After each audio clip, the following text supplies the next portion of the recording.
మనం కార్తీక మాసంలో కానీ, శ్రావణ మాసంలో కానీ, మార్గశిర మాసంలో కానీ అష్టలక్ష్మీదేవి పూజ చేసుకుంటే చాలా మంచిది. కార్తీక గురువారం రోజున కానీ, శుక్రవారం రోజున కానీ అష్టలక్ష్మి పూజ చేసుకుంటే చాలా మంచిదండి. అష్టలక్ష్ముల అనుగ్రహం అనేది మనకు కలుగుతుంది. లక్ష్మీదేవి అమ్మవారి అనుగ్రహం మన మీద ఉంది అంటే మనం ఎప్పుడూ కూడా సుఖ సంతోషాలతో హ్యాపీగా ఉంటాం. అష్టలక్ష్మీదేవి పూజ శుక్రవారం రోజున చేసుకుంటే చాలా మంచిది. అష్టలక్ష్మీదేవి పూజ చేసుకున్న వాళ్ళకి అష్ట కష్టాలు తొలగిపోతాయి, అష్ట ఐశ్వర్యాలు కలుగుతాయి. అష్ట అంటే 8 లక్ష్మీదేవతల పేర్లు: ఆదిలక్ష్మి, ధనలక్ష్మి, ధాన్యలక్ష్మి, గజలక్ష్మి, సంతానలక్ష్మి, ధైర్యలక్ష్మి, విజయలక్ష్మి, విద్యాలక్ష్మి. అష్టలక్ష్మి పూజను శుక్రవారం రోజు చేసుకున్నానండి. ఈ పూజని మార్గశిర మాసంలో గురువారం రోజు చేసుకుంటే చాలా మంచిదండి. ఈరోజు ఈ వీడియోలో అష్టలక్ష్మీదేవి పూజను నేను ఏ విధంగా చేసుకున్నానో మీతో షేర్ చేస్తానండి. అష్టలక్ష్మీదేవి పూజ కోసం ఇళ్ళన్నీ శుభ్రం చేసుకొని తలస్నానం చేసిన తర్వాత కాళ్ళకి పసుపు రాసుకొని నుదుటిన బొట్టు పెట్టుకొని గంధం పెట్టుకోవాలండి. ముందుగా గడప దగ్గర పూజ చేసుకోవాలి. సింక్లో అంట్లేమీ లేకుండా నీట్గా క్లీన్ చేసుకొని పొయ్యి దగ్గర కూడా ముగ్గు వేసుకోవాలండి. ముందుగా గడప దగ్గర పూజ చేసుకోవాలండి. గడపను శుభ్రంగా కడిగి పసుపు రాసి కుంకుమ బొట్లను పెట్టి ఈ విధంగా వరిపిండితో ముగ్గు వేసుకోవాలండి. నేను గుమ్మానికి అటు ఇటు రెండు ముగ్గులు వేసి గుమ్మం ముందు ఈ విధంగా ముగ్గు వేసుకున్నానండి. ముగ్గులో పసుపు, కుంకుమ, పువ్వులు కూడా వేసుకోవచ్చండి.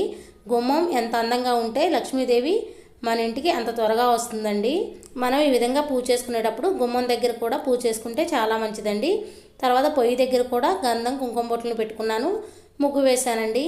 ఈ విధంగా మనం పూజ చేసుకున్నప్పుడు చేస్తే చాలా మంచిదండి. ముందుగా పూజ కోసం ఎక్కడైతే పూజ చేద్దాం అనుకుంటున్నామో ఆ ప్లేస్ని తడి క్లాత్తో తుడిచి పద్మ ముగ్గు వేసి ఒక పీటను వేయాలండి. పీటని శుభ్రంగా కడిగి పసుపు రాసి కుంకుమ బొట్లను పెట్టాలి. తర్వాత ఒక క్లాత్ వేసి అమ్మవారి ఫోటోను పెట్టుకోవాలండి. ముందుగా అమ్మవారికి గంధం, కుంకుమ బొట్లను సమర్పించాలి. తర్వాత మనం ఏ పూజ చేసినా గణపతిని చేస్తాం కాబట్టి మీ దగ్గర గణపతి ఈ విధంగా ఫోటో లేకపోతే పసుపు గణపతిని చేసైనా పెట్టుకోవచ్చండి. నేను ఈ విధంగా గణపతిని పెట్టుకున్నాను. గణపతికి గంధం, కుంకుమ బొట్లను సమర్పించి గణపతికి పువ్వులతో, అక్షంతలతో గణపతి శ్లోకం వినుకుంటూ పూజ చేసుకున్నానండి. తర్వాత గణపతికి అగరవత్తిని వెలిగించాను, ఒక దీపం కూడా వెలిగించానండి. స్వామివారికి అట్టిపండు ప్రసాదంగా పెట్టానండి. బెల్లం ముక్కైనా పెట్టొచ్చు. తర్వాత స్వామివారికి హారతి ఇచ్చానండి. తర్వాత అష్టలక్ష్మి పూజ కోసం ఒక ప్లేట్ తీసుకున్నాను. ఆ ప్లేట్కి గంధం, కుంకుమ బొట్లను పెట్టానండి. మధ్యలో కూడా పెట్టుకోవాలి గంధం, కుంకుమ బొట్లు. 8 తమలపాకులను తీసుకున్నానండి. తమలపాకులకు కూడా గంధం, కుంకుమ బొట్టు పెట్టాలండి. తర్వాత పసుపుతో ఈ విధంగా పసుపు గౌరమ్మను చేసుకోవాలండి. ఈ గౌరమ్మని అష్టలక్ష్మిగా భావించి పూజ చేసుకోవాలండి. ఒకవేళ మీ దగ్గర లక్ష్మీదేవి రూపులున్నా పెట్టుకోవచ్చండి, లేదా లక్ష్మీ కాయిన్స్ ఉన్నా పెట్టుకోవచ్చు, లేదా అమ్మవారి విగ్రహాలు 8 ఉన్నా పెట్టుకోవచ్చండి. నా దగ్గర లేవు, అందుకని నేను పసుపు గౌరమ్మని అష్టలక్ష్మి రూపంగా భావించి ఈ విధంగా పూజ చేసుకుంటున్నానండి. అష్టలక్ష్మి అమ్మవార్లు ఆదిలక్ష్మి, ధనలక్ష్మి, ధాన్యలక్ష్మి, గజలక్ష్మి, సంతానలక్ష్మి, ధైర్యలక్ష్మి, విజయలక్ష్మి, విద్యాలక్ష్మి. ఈ అమ్మవార్లకి ఒక్కొక్కరికి ఒక్కొక్క దీపం చొప్పున 8 దీపాలను వెలిగించాలండి. అయితే ఒక్కొక్క కుందిలో 2 ఒత్తులు కలిపి ఒక ఒత్తిగా వేసి దీపారాధన చేయాలండి. అమ్మవారికి పిండి దీపాలైనా వెలిగించుకోవచ్చు, ఇట్లా మట్టి ప్రమిదల్లో అయినా పెట్టుకోవచ్చండి, ఇత్తడి ప్రమిదల్లో అయినా దీపాలను వెలిగించుకోవచ్చు. అమ్మవారి దగ్గర ఒక తాంబూలం పెట్టుకోవాలండి. అదేవిధంగా అష్టలక్ష్మి అమ్మవార్ల దగ్గర కూడా ఒక తాంబూలం పెట్టుకోవాలి. దీపం సాక్షాత్తు పరబ్రహ్మ స్వరూపం కాబట్టి దీపం దగ్గర అక్షంతలు, పువ్వులు వేసి నమస్కారం చేసుకోవాలండి. అమ్మవారి ఫోటో దగ్గర కూడా 2 దీపాలను వెలిగించాను. తర్వాత అష్టలక్ష్మి అష్టోత్తరం వినుకుంటూ ఒక్కొక్క అమ్మవారి దగ్గర పువ్వులతో, అక్షంతలతో ఈ విధంగా పూజ చేసుకున్నానండి. ఆదిలక్ష్మి అమ్మవారి దగ్గర పూజ చేసేటప్పుడు ఆదిలక్ష్మి అమ్మవారి అష్టోత్తరం చదువుకుంటూ పువ్వులతో, అక్షంతలతో పూజ చేసుకోవచ్చండి. అదేవిధంగా ధనలక్ష్మి అమ్మవారి అష్టోత్తరం చదువుకుంటూ పూజ చేసుకోవచ్చండి. ధాన్యలక్ష్మి అమ్మవారి అష్టోత్తరం చదువుకుంటూ పూజ చేసుకోవచ్చండి. ఈ విధంగా 8 లక్ష్మి అమ్మవార్ల అష్టోత్తరాలు చదువుకుంటూ పువ్వులతో, అక్షంతలతో పూజ చేసుకోవాలండి. కుంకుమ పూజ చేసుకున్నా చాలా మంచిదండి. నేను ఈ విధంగా కుంకుమ పూజ చేసుకున్నానండి అమ్మవారి దగ్గర. అష్టోత్తరం చదవడం వీలు కాకపోతే ఫోన్లో పెట్టుకొని వినుకుంటూ అయినా పూజ చేసుకోవచ్చండి. నేను ఫోన్లోనే వినుకుంటూ ఈ విధంగా అమ్మవారికి పువ్వులతో, అక్షంతలతో పూజ చేసుకుంటూ కుంకుమ పూజ కూడా చేసుకున్నానండి. తర్వాత అమ్మవారి దగ్గర ప్రసాదం పెట్టాను. చూసారా, ఇక్కడ కామాక్షి దీపాన్ని కూడా వెలిగించానండి. కామాక్షి దీపం ఎలా వెలిగించాలి, పాటించవలసిన నియమాలు ఏంటో మన ఛానల్లో వీడియో ఉందండి, ఇంట్రెస్ట్ ఉంటే చెక్ చేయండి.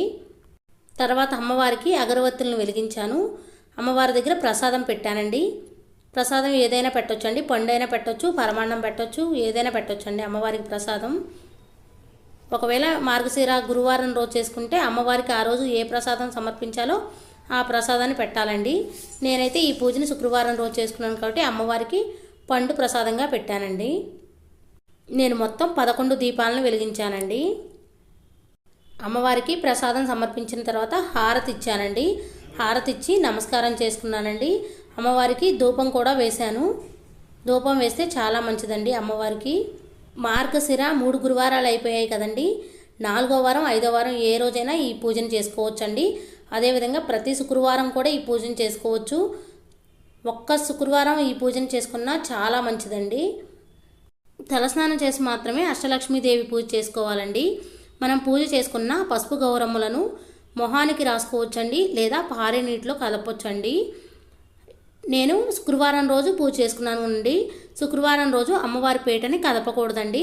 శుక్రవారం రోజు సాయంత్రం కూడా అమ్మవారికి పూజ చేసి శనివారం రోజున పూజ చేసిన తర్వాత అమ్మవారి పీటని కదపొచ్చండి.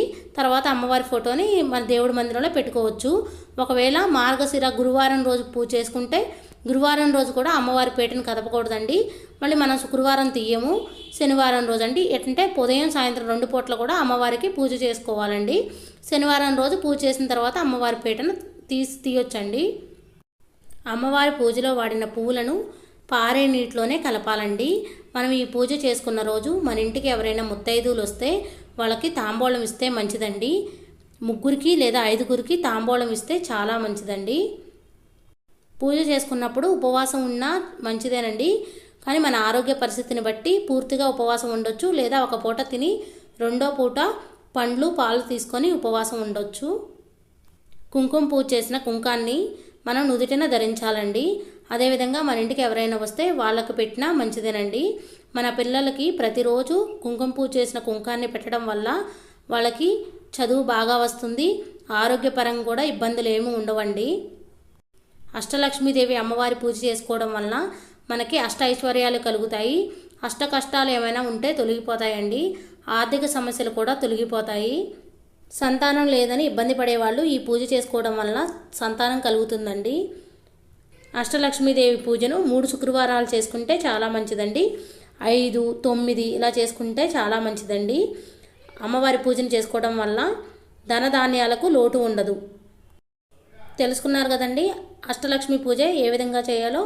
మరిన్ని వీడియోస్ కోసం మన ఛానల్ని సబ్స్క్రైబ్ చేయండి. నా ఈ వీడియో మీకు నచ్చిందని అనుకుంటున్నాను, యూజ్ అయిందని అనుకుంటున్నాను. ఒకవేళ నచ్చితే లైక్ చేయండి, షేర్ చేయండి, కామెంట్ చేయండి friends. Thank you for watching. Bye అండి.